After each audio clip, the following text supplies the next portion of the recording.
Bueno, hoy vamos a ver un texto que es el texto de Silvia Duchaski, que del libro Chicos en Banda. Nosotros vamos a ver un capítulo que es el que está en el programa, que se llama Las instituciones en la pendiente. Bueno, ¿por qué vemos este texto? Ustedes vieron, siempre remitiéndonos al programa, esto pertenece al espacio 2 o al módulo 2, que tiene que ver con las prácticas ciudadanas, y acá lo que vamos a ver es las prácticas de los niños, niñas, jóvenes y adultos, del modo de inscribirse o de incluirse en la sociedad.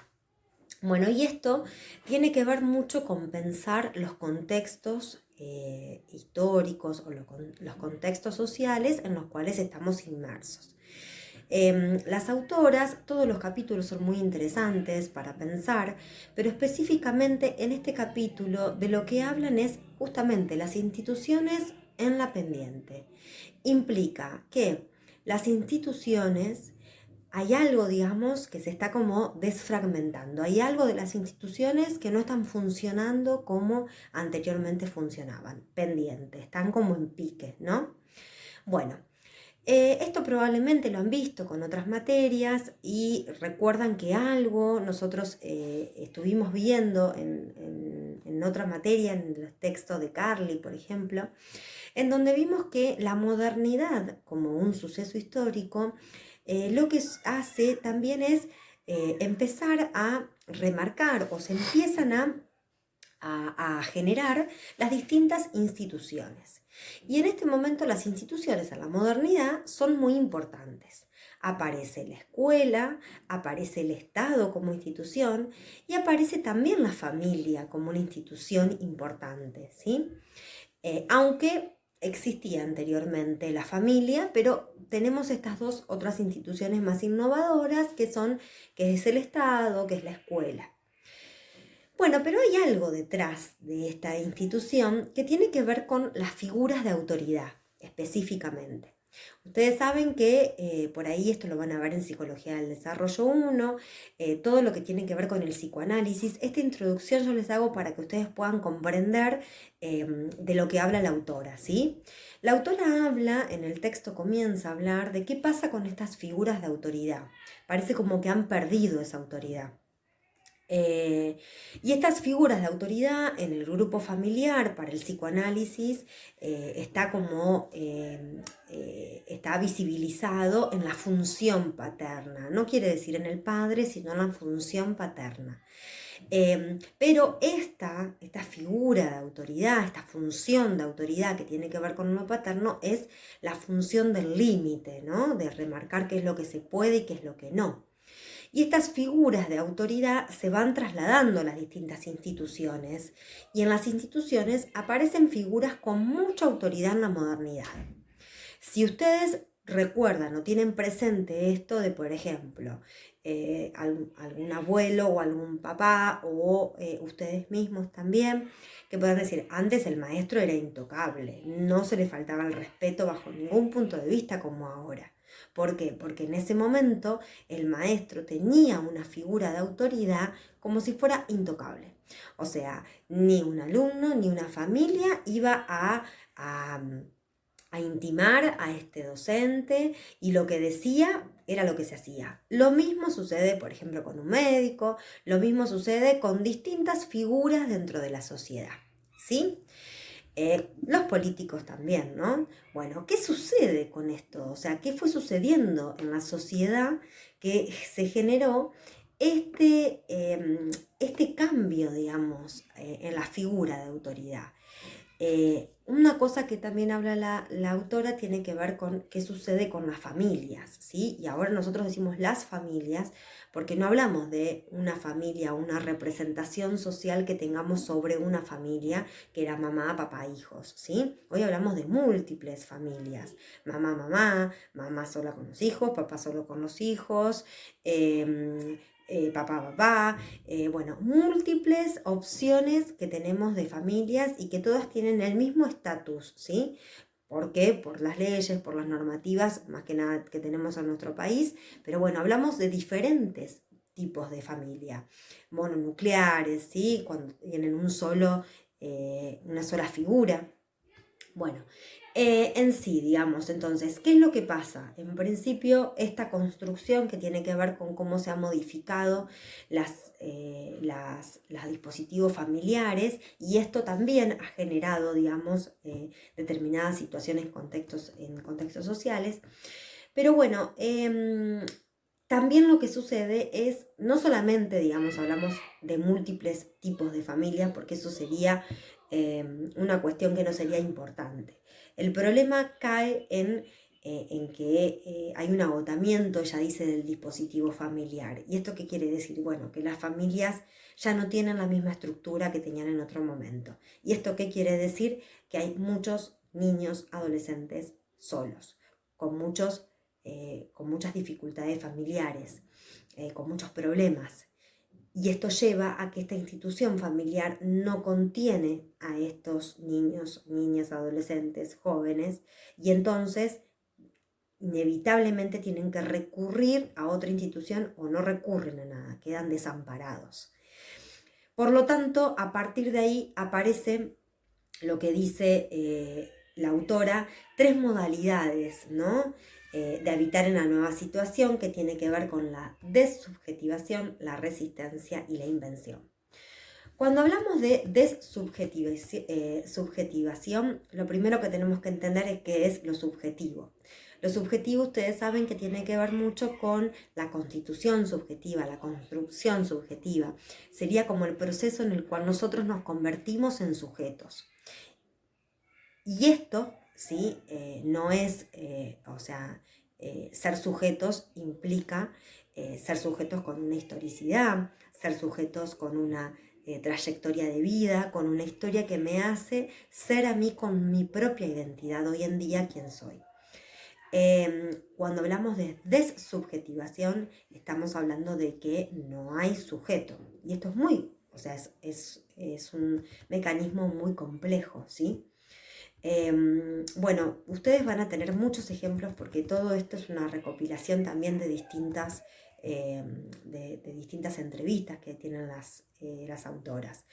En este proceso de desubjetivación van a encontrar un ejemplo de una señora que cuenta su historia de vida en donde su marido termina preso y entonces ella empieza a tener falta de comida y falta de todo, y entonces empieza a prostituirse.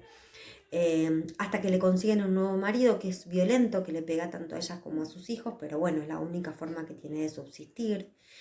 Y incluso sigue manteniendo una relación con su marido preso. Cuando se entera de todo esto, van y la golpean.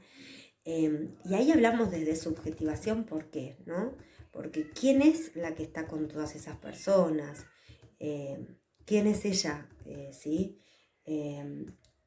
Y bueno, y ahí la autora también hace, si se quiere, como una cuestión de comparativo con Auschwitz. También esto es un punto aparte, ¿sí? Auschwitz fue el centro de concentración más importante durante Hitler, durante el nazismo.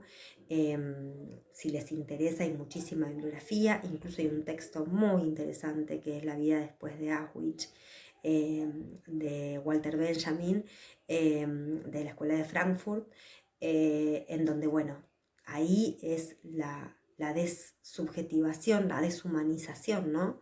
Cuando nosotros vivimos situaciones muy, muy, muy complejas, en donde el ser humano, en donde se lleva a la miseria más terrible humana, se producen estos procesos de desubjetivación, porque bueno, es la única forma de subsistir de esta forma. Bueno, siguiendo con el texto entonces de Chicos en Banda, también lo que la autora hace referencia acá, y también van a ver varios relatos de qué sucede con las figuras, ¿no? De paternidad y de maternidad, figuras que están como desdibujadas, en donde muchas veces los chicos se encuentran siendo padres de estos papás, donde se resuelven las situaciones familiares de una forma muy violenta. Entonces todo esto tiende a esto que yo les decía de la dessubjetivación, ¿sí? Bueno, incluso también luego habla de lo que sucede con los embarazos no deseados en los adolescentes, que también tiene que ver con esto de la desubjetivación. Bueno, embarazos adolescentes saben que también es un tema aparte para trabajar. Em, la realidad es que hay muchos embarazos adolescentes en Argentina, si bien existen distintos planes y si bien existe la ley de educación sexual integral, en donde existe esto de educación sexual y procreación responsable a partir de los 16 años. Bueno, a pesar, digamos, de estar las herramientas, hay algo que tiene que ver con esto de que habla la autora de la desubjetivación, hay algo que tiene que ver muchas veces con chicas que viven situaciones muy vulnerables, muy complejas a nivel familiar y que este hijo viene como a intentar, digamos, salvar esta situación y lógico que no salva nada, sino que complejiza todo más aún.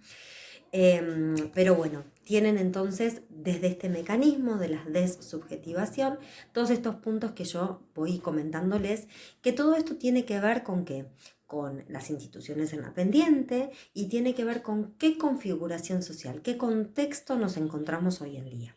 Dijimos que otro de los mecanismos es la resistencia que nombra la autora y bueno, que acá la familia aparece como lugar de refugio, de preservación, ¿no? Em, entonces, ¿qué sucede con esta situación de resistencia? Recuerden que es lo que venimos trabajando, ¿no? No estamos hablando de la familia tradicional, de la familia de la modernidad, de la familia, esta familia clásica que veíamos, que incluso vieron que las estadísticas dicen en general, bueno, un matrimonio y 2 hijos, como que esta sería la familia tipo, ¿no? Eh, bueno, que todo lo que sucede, digamos, acá lo que estaría, digamos, en esta cuestión de la resistencia, estaría todos los peligros que están como por fuera del ámbito familiar, ¿no? Y entonces dentro de la familia uno parece como que está protegido, parece que está como en un lugar de protección. Ahora, ojo, ¿no? Porque bien sabemos que existen muchas situaciones de vulneración de derechos, sucesos intrafamiliar. Por lo tanto, ¿no? Esta cuestión de resistencia es un poco paradójica. Bueno, otro proceso es la invención y que se trata de hacer algo con lo real, dice, de producir aberturas que desordenen, que desborden la condición de imposibilidad y producir nuevos posibles. La invención tiene que ver con algo positivo, ¿no? Viene inventar, invención, generar algo con todo esto, generar algo creativo que me posibilite a, ¿no? Entonces, que posibilite que a subjetivizar. Y acá es en donde aparece el lugar de la escuela. Acá es donde la institución, digamos, escolar puede generar algo del orden de la subjetivación, puede generar algo de este proceso de invención en un chico, en una familia, y esto poder devolverles, acompañarlos, ¿no? Eh, Transmitirles, poner en palabra, poner, digamos, distintas situaciones que están viviendo ellos para realmente mejorar su situación, para poder darles una otra posibilidad. Hay otro camino, que es el que te mostramos acá en esta institución. Tal vez no lo elijas, tal vez de todos los chicos que pasen, uno encontremos y podamos generar esto. Pero bueno, vamos a luchar por ese uno, ¿sí? Me parece muy importante que ustedes se detengan en lo que habla sobre la destitución y la invención, ¿no? Bueno, que poder mirar las distintas experiencias escolares, las distintas experiencias que realmente pueden generar esto, pueden generar este cambio, pueden devolver, digamos, alguna cuestión de subjetivar y realmente es mucha la satisfacción y realmente los chicos que no tienen todo esto de lo que estuvimos hablando anteriormente, lograr un lugar de posiciones de invención, lograr encontrar un lugar en donde ellos puedan forjar otro destino al que ya vienen transitando sus familias, ¿no? Bueno, la verdad que es muy importante. Es un texto muy lindo, muy fácil de lectura. Silvia Duchaski y Cristina Corea son las autoras de este capítulo. Silvia Duchaski trabajó muchísimo haciendo investigaciones en distintas instituciones educativas, sobre todo temas que tienen que ver con la vulnerabilidad social de niños, jóvenes y adolescentes. Así que bueno, los invito a recorrer este texto. Luego de este texto, que tiene muchos testimonios, muchas cosas interesantes para ustedes.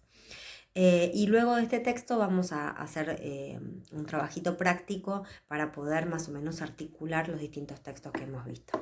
Bueno, les dejo un saludo grande.